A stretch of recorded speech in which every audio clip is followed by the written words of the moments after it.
About 3 years ago, I made a video on the 10 most common iPhone battery charging myths, and it's gone on to become one of my most watched videos ever, with almost 5 million views.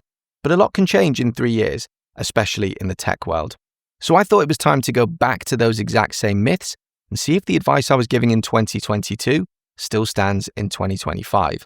In this video, we'll go through each one, separate fact from fiction, and talk about how you really should be charging your iPhone today. Okay, let's get into it. Myth number 1, charging your iPhone overnight is bad for the battery. This one's been doing the round for years, and the verdict is false, mostly. So the myth goes that if you leave your iPhone plugged in after it's full, it will somehow overcharge the battery and damage it. I think we've all seen those dramatic photos online of phones with swollen batteries popping the screen out, and it's easy to jump to the conclusion that it's because they've been left on charge for too long. But that's not how modern iPhones work. Once your battery hits 100%, the phone stops drawing full current. It doesn't keep pushing more and more power into the battery. There's no overload, there's no extra 102% capacity that can cause it to pop. In fact, Apple says it is perfectly safe to charge your iPhone overnight, thanks to built-in charging protection. Now, those swollen batteries that you sometimes see, that's something called thermal runaway. Overcharging can cause it, but the charging systems in modern phones, including iPhones, are designed to prevent that from happening. In reality, swelling is more often caused by things like an internal short circuit, physical damage from being dropped or crushed, exposure to high heat, or just aging. So don't assume that a swollen battery means that a phone has been overcharged, because most of the time it hasn't. So what should you do? Honestly, just charge your phone as you normally would and make use of the technology that Apple gives you to look after the battery. Some of this is automatic, but there are also settings that you can turn on. If you go to Settings, then Battery, and you should see a charging section with different options, although what you see specifically will vary by model and iOS version. On iPhone 15 models and newer, there is a charge limit setting where you can choose an artificial maximum between 80% and 100% in 5% increments. If you set it to 80%, your phone will simply stop charging there. That does mean that you'll have 20% less to work with during the day, but because charging to 100% puts more strain on a lithium-ion battery than charging to a lower level, it can help prolong its lifespan. You'll also see optimized battery charging, which is well worth enabling. This uses machine learning to adapt to your routine. If your iPhone notices that you usually get up at 7 a.m. and charge overnight, it will charge quickly, up to about 80%, then slow right down and trickle in the rest just before you wake up. That way you start the day at 100%, but your phone has spent less time sitting there fully charged, which is better for the battery over the long term. Myth number 2, you shouldn't charge your phone under your pillow. The verdict on this one, absolutely true. You should never do this. Now, when I first covered this a few years ago, this one got a lot of comments. Most people saying, who charges the phone under their pillow? And fair enough, I don't think many people deliberately tuck their iPhone in at night. But if we widen that out a bit to say that you shouldn't charge your phone under your pillow or on your bed, suddenly a lot more of us are guilty. Think about how often you plug your phone in before bed, then drift off and it slides into the bed with you. By the time you wake up, it could be buried under the duvet or caught between the sheets while it's charging. The problem here is heat. Charging naturally generates some warmth, and if you cover the phone with pillows, blankets, or put it on an insulating surface like a mattress, the heat has nowhere to go. Excess heat is the enemy of lithium-ion batteries. It'll shorten their lifespan, and in extreme cases, it can even be a fire hazard. And this isn't just theory. Fire departments and safety organizations like the National Fire Protection Association warn against charging devices in bed or under pillows precisely because of the risk of overheating. If people didn't do it, they wouldn't have to remind us not to. The safest option is to charge your phone in a well-ventilated spot, ideally on a nightstand, a desk, or another hard surface where air can circulate.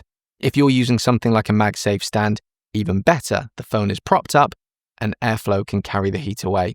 Some modern wireless chargers even have active cooling systems built in.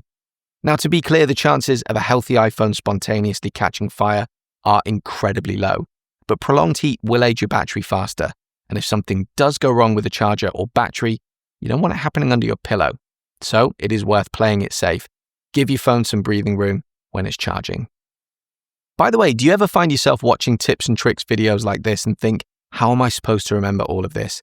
If that sounds like you should definitely check out iPhone Essentials Plus.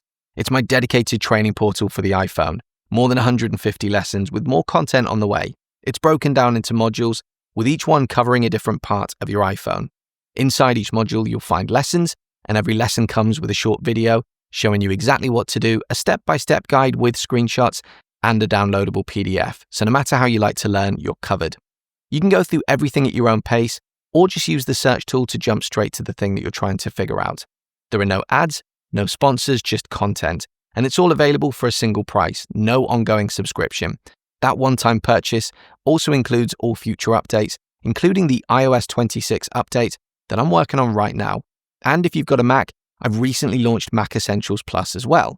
It works exactly the same way, just for your Mac instead. You can either buy one on its own, or you can bundle the two together for the best possible price. If this sounds good to you, scan the QR code that you can see on screen, or check the link in the description or the pinned comment. Myth 3. The cable or charger that you use doesn't matter. The verdict here, false. The quality absolutely matters.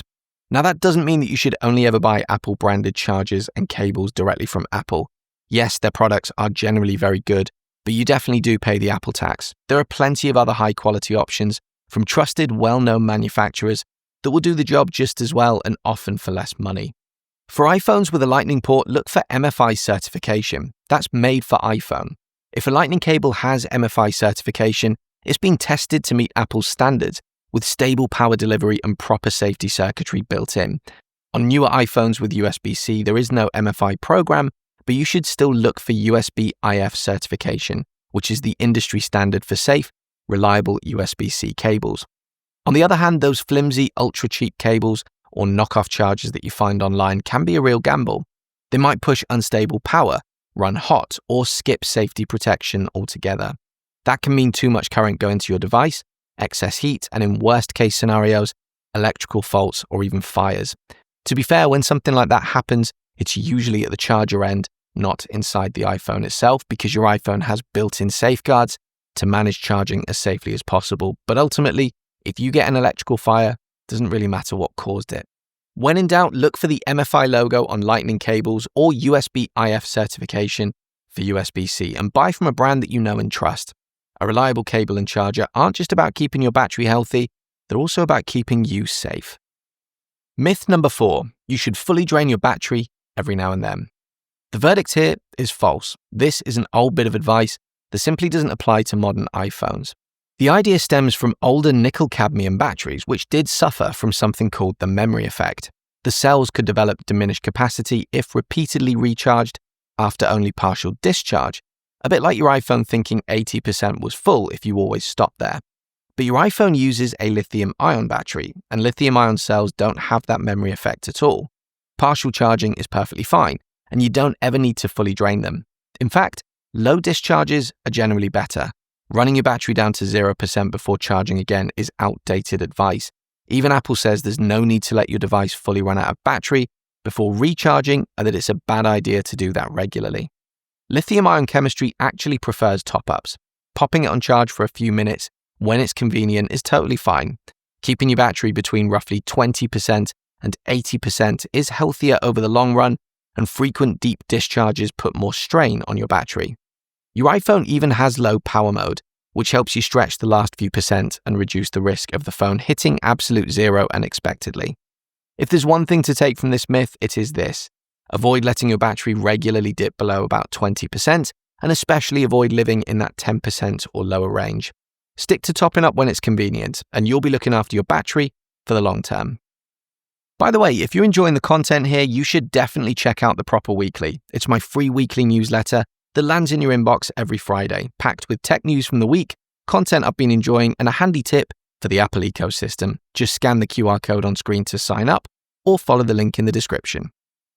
Myth number 5, charging in airplane mode makes your phone charge much faster. The verdict here is true, but with a pretty big caveat. The idea is simple. You turn on airplane mode, your phone shuts off its cellular radio, Wi-Fi, Bluetooth, all the background connections, and that cuts power usage while charging. So more of the incoming power can actually go into the battery. That part is real. Tests, including one referenced by How Stuff Works, found that an iPhone in airplane mode charged only about 4 minutes faster on average, and in some trials up to 11 minutes faster. It's not exactly game-changing. If you really want to give yourself the quickest possible charge, powering your phone off entirely while it charges is more effective. That way nothing is pulling power and all energy goes straight into the battery. Now, some people will say that is impossible because the phone turns on as soon as you plug it in, and that is true. But you can work around it by plugging it in first and then powering it off, and it will stay off while drawing a charge. So, is airplane mode a charging hack? Technically, yes, but saving just a few minutes and doing it at the cost of blocking calls, texts, and notifications isn't really worth it, especially when fast charging can already top up an iPhone pretty quickly. Unless you're truly desperate for every last percent in record time, just leave your phone on and charge as normal. Myth number 6, batteries have a memory and must be calibrated. The verdict here, false, and we've kind of already touched on this in myth 4 when we talked about fully draining the battery. Your iPhone uses a lithium-ion battery, and these simply don't have a memory like older battery types did. No amount of charging all the way to 100% and then draining all the way down to 0% is going to calibrate your battery. In fact, doing that repeatedly is more likely to wear the battery out faster than help it. What I think people are actually mixing up with memory is just the normal, unavoidable decline in your battery health. Your battery is a chemical component, and over time it naturally degrades, meaning the maximum capacity will slowly drop. You can check this in settings and then battery. Depending on your iOS version, you'll have a battery health section that shows your current maximum capacity.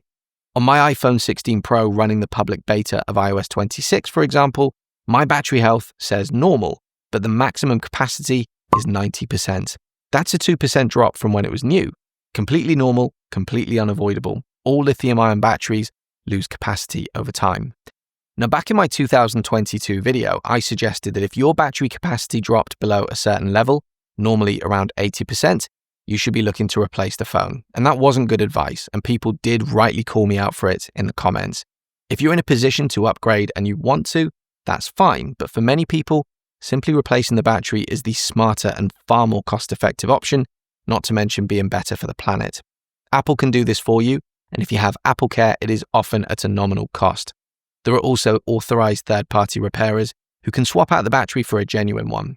As long as you're using a recognized Apple repair provider, there's absolutely nothing wrong with taking an older iPhone and giving it a new lease of life with a fresh battery. Myth number 7, you should use low power mode all the time. The verdict, false. Low power mode is a really useful feature. It cuts back on background activity and performance to help stretch whatever charge you've got left. It's perfect for those moments when you're down to single digits and you just need to make it home with enough power to send a text or make a phone call. When it's enabled, low power mode reduces screen brightness, limits refresh rate to 60 Hz on ProMotion displays, shortens auto lock to 30 seconds, turns off background app refresh, pauses automatic email fetching, disables automatic downloads, pauses iCloud photo syncing, tones down visual effects and animations, reduces 5G usage on most models, and throttles CPU and GPU performance. These are fine to live without for short bursts, but having low power mode on all the time means you're missing out on the features that make your iPhone so enjoyable to use. You also don't need it 24/7 to keep your battery healthy. If you find yourself needing it just to make it through the day, that's more a sign that your phone isn't quite cutting it anymore. Either the battery's worn out and needs replacing, or a device with a bigger battery and fewer demands might be the better fit. There are plenty of inexpensive, easy ways to get more life out of your phone without giving up its features. A MagSafe battery pack, for example, snaps onto the back of your iPhone and can give you an extra charge, sometimes even a full extra charge, depending on the model. So keep low power mode handy for when you need it, but most of the time, enjoy your iPhone at its full potential. Myth number 8, closing background apps saves battery life. The verdict here is false, and yes, I know, I'm going to get comments telling me that I'm wrong, but Apple themselves have been very clear on this one.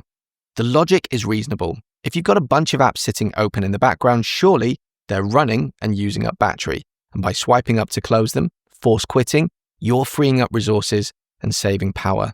If you're not sure what I mean, it's when you swipe up and hold for a second to see the app carousel, then flick apps off the screen to close them.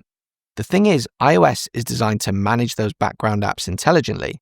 When you leave an app, iOS freezes it in memory, and it isn't using up system resources. In fact, Apple have said that repeatedly closing and then reopening apps can actually use more battery than just leaving them alone. Every time you relaunch an app from scratch, it has to load back into memory and refresh, which costs more energy than resuming a frozen app. There are exceptions. If you've got an app that's actively doing something in the background, like streaming music, tracking a workout, or navigating, that will consume power. But in those cases, you usually know it's running and you're keeping it open for a reason. For the vast majority of apps, force quitting is unnecessary unless the app is frozen or is causing an issue. Apple's own recommendation is to only close an app if it becomes unresponsive. So I would advise you to take Apple's advice here. Myth number 9, you shouldn't use your iPhone while it's charging. The verdict here is false. There is no rule that says that your iPhone has to sit untouched while it charges. Using your phone while it's plugged in won't damage the battery or the device. Apple have confirmed that you can safely leave it charging and use it at the same time without any issues. The charging system will simply adjust. If you're doing something power hungry, like gaming or streaming video, the charger will feed power to both run the phone and to top up the battery, just more slowly. In fact, most modern phones automatically slow the charging rate during heavy use to manage heat. The only real downside is that it might take longer to fully charge because some of that incoming power is being used for whatever you're doing. One small practical consideration: if you're running something that generates a lot of heat, like a graphic-heavy game or navigation while charging, the device will warm up. Your iPhone handles this by prioritizing the power for what you're doing and backing off the charging speed as needed. As long as the phone can at least break even in battery percentage while in use, you get the best of both worlds. You can keep using it and still feed in power. A bit of warmth is normal and it isn't dangerous because the system is built to prevent overheating. Those scary headlines about phones catching fire while charging while being used almost always involve faulty or damaged chargers or batteries. As long as you're using certified, safe charging equipment, just like we talked about earlier, you're fine to check Instagram, watch YouTube, or play a game while your iPhone is plugged in.